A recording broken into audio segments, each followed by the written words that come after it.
Okay, welcome to section 3, understanding and using the recursion creator. So first I'll go through the slides and teach you side by side what does it exactly mean, and then we will start learning about how you can actually use it and solve your assignment problems and create good stuff with it. Okay, excited? Let's go. Section 3, understanding and using the recursion creator. What is recursion creator? It is a tool made by Javin under the supervision of Dr. Christopher Anand, Professor Christopher Anand at McMaster University.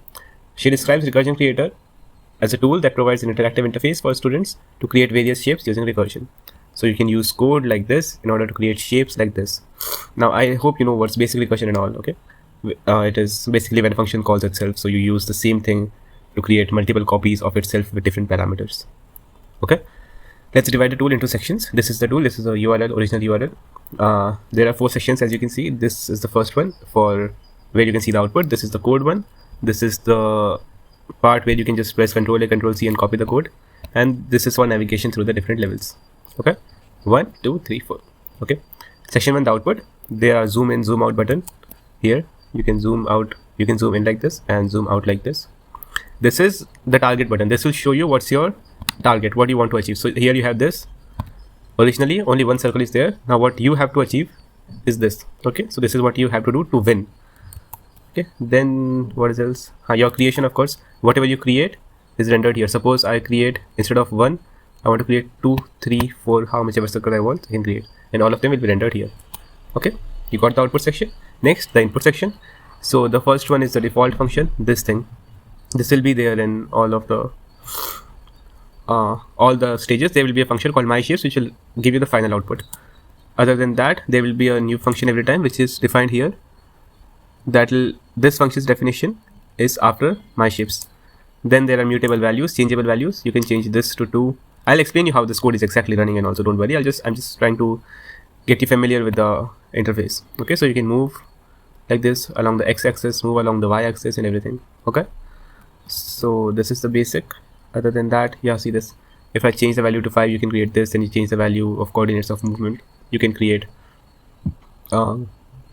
drawings like this or shapes like this. Okay, then third section, the code. This is the code that you can use, and anywhere on your screen, if you press Ctrl A, Ctrl C, you'll copy this code and then you can run it in your compiler if it's an Elm compiler and you understand Elm, but we know that you don't understand Elm, so that part is not very relevant to you. Then the fourth one, the questions. You can navigate through the questions, and the shapes in which the questions are arranged depict what the question will be about. Like this is something about stars or hexagons. Let's see what's the target here. We need to achieve something like this. I know it's scary, so don't worry. I won't ask you to do this. If you want, you can try, but it's difficult, so don't. We'll start with the easiest stuff and get to the difficult one later. Okay. Surprise, surprise. The recursion creator that I showed you is constructed in Elm. It's a language that you guys don't understand because it's not taught in universities generally. At least in our university. So the recursion creator was originally constructed in Elm language by Javin, but we were concerned that the syntax difference might get into your way to grasp recursion thoroughly. Because if you don't understand what language is it, how it works, then you might feel that it is too difficult for you. So we decided to create an alt version with Python, especially for you guys, so that you can have familiarity with it. So I'll show you the Python version too. Stable font, yeah, this one. So this is the Python version. This has a toggle button now. This is the original Elm code, which you can change the values, This is the Python code that I'll show you to demonstrate the meaning of the code, and then you can use this code to answer your assignments and everything. So when now you press Ctrl A, Ctrl C, then this code will be pasted. This is the code that's shown here. Okay. And big thanks to Javin and Professor Anand for making this new version. We hope it helps you guys. So what's new? I showed you. Before editing the code, you can switch to Python to get an overview of what's happening, and then change the appropriate values in Elm code to create whatever you want. You can also use Python code for your assignment questions because we know that you are not familiar with Elm. This is the link for the Python version. Okay.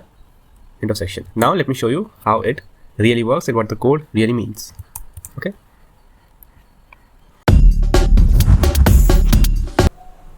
Yeah. So we have had enough of theory, and now we can proceed to the real platform and see how it works. This is the Elm code, and I know you don't know any of it, you don't understand any of it, but this is where you can change the variable values and see real-time changes in the diagram. But let's just quickly switch over to Python, and let me explain you what's happening here. So somehow this code here is creating this diagram.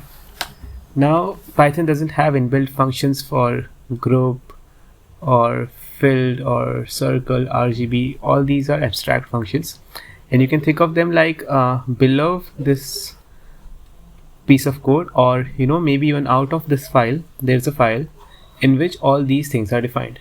What does group do?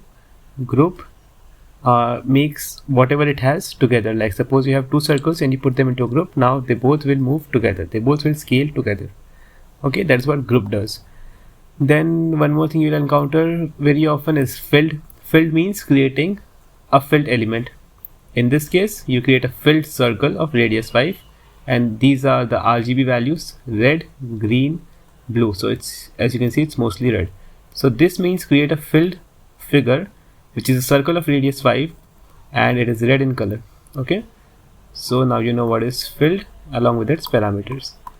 Other than that, you don't need to know anything. And one thing is there that this 3, this is not spaced, this is supposed to be passed as a parameter or an argument, but since it was converted from Elm, so there are some mistakes here and there, but yeah, we hope you understand it. Now let's remove all this and start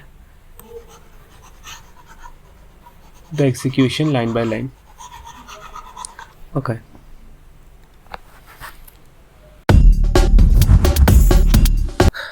Okay, so now we can see there's a function called my shapes. This is the function that we are calling. This is like our main function. Now it is calling group.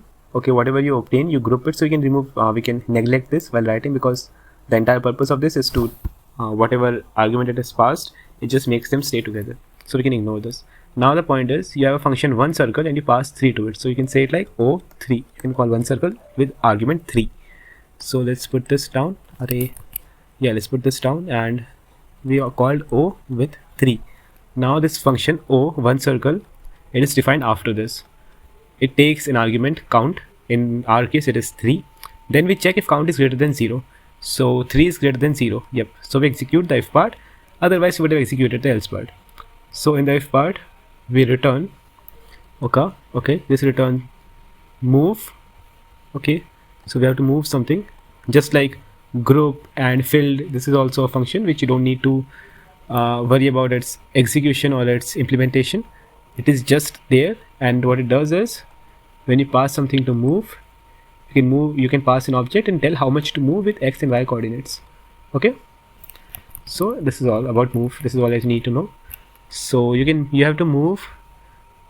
Okay, again you call group, you can ignore this, and you call one circle with count -1.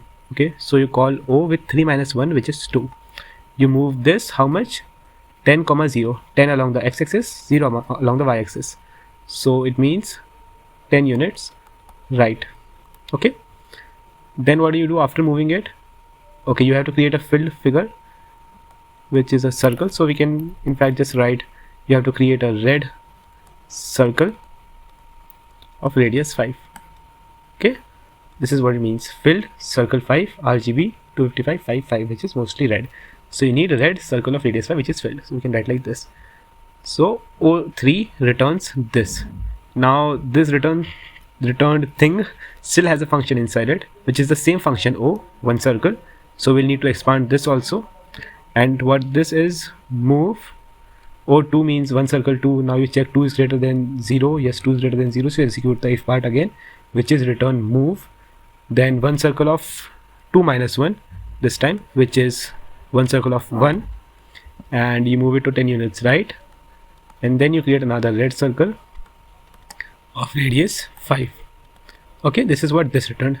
Now again we have a function inside it, so we need to expand this also. And what will this return? Let's see, one circle of 1, count this time is 1 is greater than 0. Yep, so we'll execute the if part still, and it is move. Inside move, you can ignore the group. You have to call one circle with count -1. So now 1 minus 1 is 0. Then you have to move it 10 units right still. Whatever I'm writing here is just abstracted code. Okay, it's not exactly that, but I'm writing this so that you can understand. And this is filled circle RGB 255, which is the same red circle with radius 5.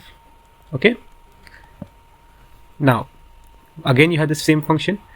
You call it one circle of 0. 0 is greater than 0. No, this time the condition is false, and when it's false, you execute the else block, which is return an empty array. Okay, fair, we return an empty array from here. Now I'll change the pen color so it's easier for you to understand. Okay, so we return the empty array.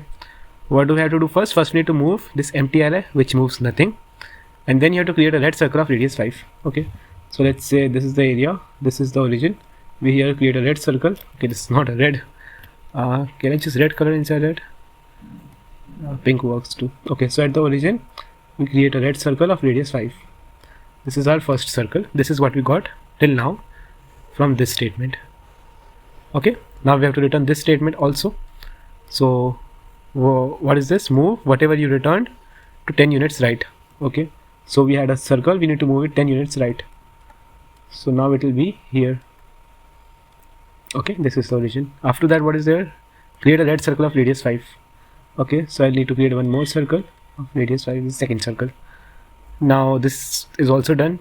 You return it, and now what is it? Whatever you returned, move it to 10 units right, this thing, and then create another red circle of radius 5. Okay, so this is what we returned. We grouped it, moved it to 10 units right, so it will look like this, 1 2, and then we create a red circle of radius 5. Okay, this is the output. Okay, got it? I hope you understood it. I try to break it down as much as possible, and I'll just remove everything from this side so that you can cross check whether we got the correct output or not. Yeah, so this is it. We got 3 circles adjacent to each other with the distance between them of 10 units or whatever along the x-axis. This is the first example done.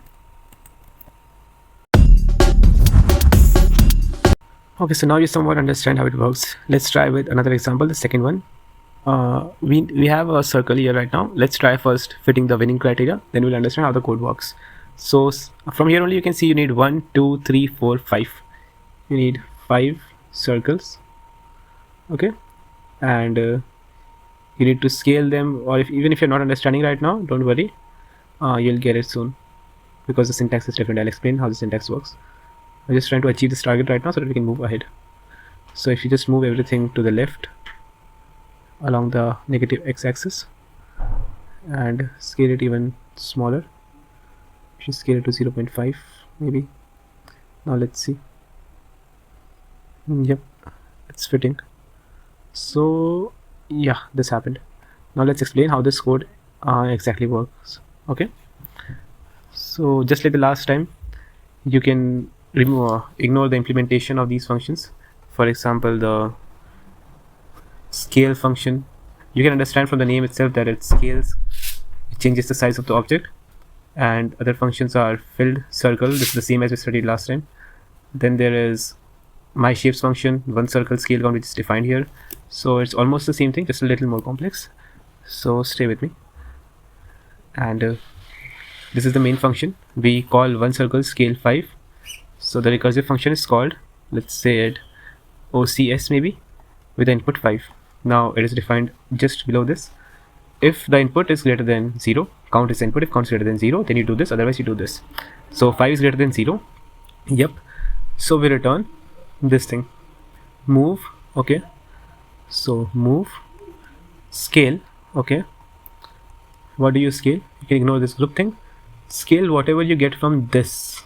Okay, so we need to call OCS with count -1, in this case 4, and then scale it to 0.5. okay, which means make it half of the size it currently is. And then the next parameter is -27, so it's like 27 units left. So 27 left. Okay, after moving this, what do you have to do? You have to create a circle again.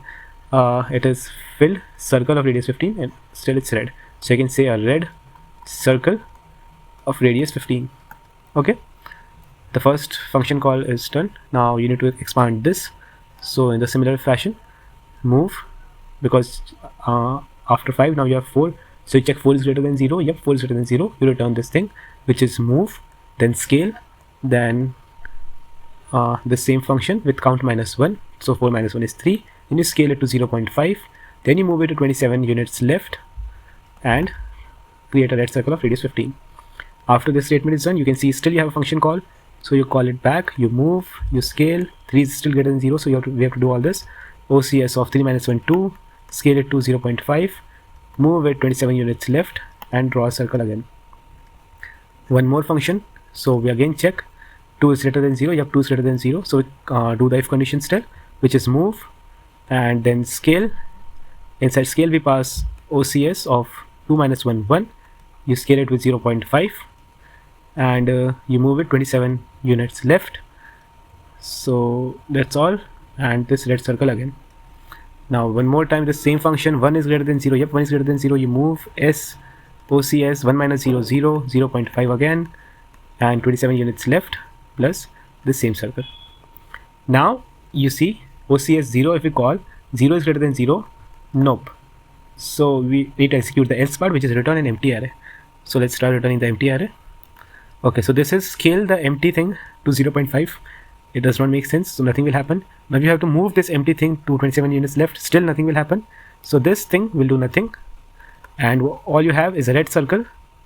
1 second, yeah, you said S MCS 0, this will be empty, so you cannot scale any empty thing, so it is still empty, and if you move empty thing it is still empty, and all you have right now then is a red circle of radius 15. Okay, after that the last thing, it means it returns a red circle of radius 15. Now you need to scale this red circle of radius 15 to 0.5, so this circle will become a smaller circle, half of the size of original. I did not create it half of the size of original. Let's say this. Okay, let's create the first circle even bigger. Let's say this is the circle, then we scale it to half of the size, and after scaling to half of the size you need to move it 27 left. Okay, we move it 27 left, then you have to create one more circle of size 15. Okay, so you can say that the first thing that you returned looked like this, a big circle of radius 15.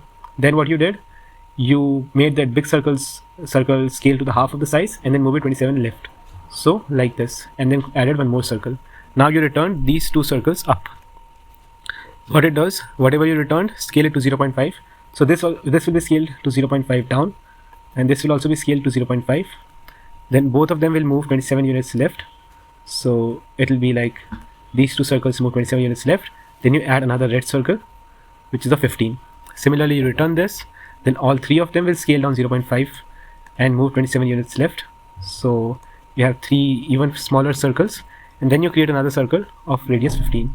And finally at the last function call, all 4 of these circles will be returned, they will be scaled to 0.5, which means they will be converted to half of their size, then they'll move 27 units left, so all 4 of them will move 27 units left and scale by 0.5. So they will look like a very small circle, then a bigger circle, then a bigger circle, then a bigger circle, and then again you'll add a red circle of radius 15 at the origin, and this is how this shape was rendered.